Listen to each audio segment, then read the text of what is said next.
जावलिया सरगोदा आवाम के जान और माल के तहफ़्फ़ुज़ के लिए तमाम वसाइल बरोकार लाएंगे। जराइम के खात्मे में ताजिर बरादरी पुलिस का दस्ते बाजू बनी। ख्यालात का इजहार SHO थाना जावलिया सब इंस्पेक्टर हाफिज नवीद अकरम ने ताजरान के वफ़द से मुलाकात के दौरान किया। वफ़द में सरपरस्त ताजरान राना मोहम्मद अबू बकर, सदर ताजरान राजा मोहम्मद अकील, जनरल सेक्रेटरी शहरियार भट्टी, नायब सदर ख्वाजा मोहम्मद नासिर, मोहम्मद अफजल जरगर और सहाफ़ियों में हाजी जफ़र अब्बास, हाजी मोहम्मद शबीर भट्ट मौजूद थे।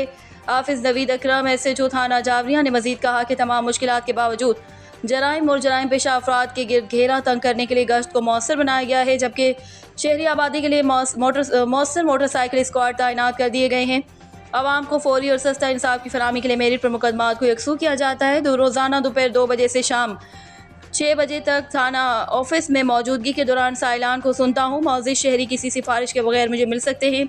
मजलूम की दादरसी करना फ़र्ज़ अवलीन समझता हूँ। रिपोर्ट जफ़र अब्बास, तहसील रिपोर्टर, शाहपुर, जावलिया।